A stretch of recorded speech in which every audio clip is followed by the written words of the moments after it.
जिल्हा परिषद उमेदवारी अर्ज दाखल करण्यासाठी पंचायत समिती व जिल्हा परिषद अर्ज दाखल करण्यासाठी उरलेत फक्त शेवटचे 2 दिवस।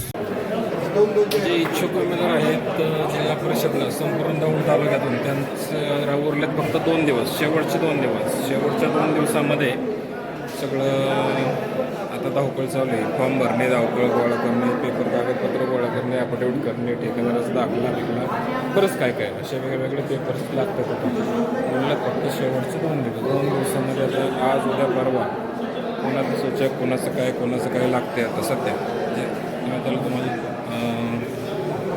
थोडीशी धावपळ दाखवतो पुढची पलीकडची। चला, जिल्हा परिषद पंचायत समिती सार्वत्रिक निवडणूक 2026 दौंड आचारसंहिता कक्ष फक्त आता उरले फक्त शेवटचे 2 दिवस।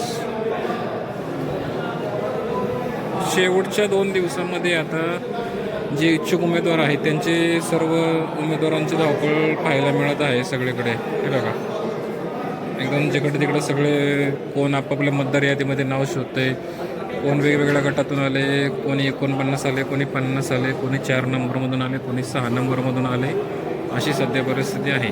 जिल्हा परिषद गट, ZP उमेदवार सर्व पंचायत समिती व जिल्हा परिषदला असे आहे सगळं इच्छुक उमेदवार।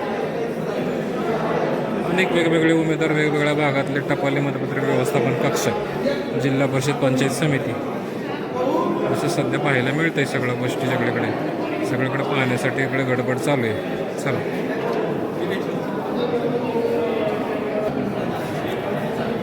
जात पडताळणीसाठीचे पत्र इथे दिले जाईल। जिल्हा परिषद मतदार यादीची प्रत पाळण्याकरता अर्ज व प्रक्रिया फी स्वीकारली जाईल। जिल्हा परिषद पंचायत समिती सार्वत्रिक निवडणूक खर्च व्यवस्थापन कक्ष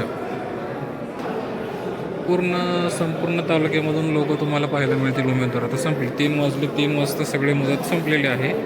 3 वाजता आता बंद झालेलं आहे, सर्व अधिकारी सगळे निघालेले आहेत, सगळं दप्तर आटपून।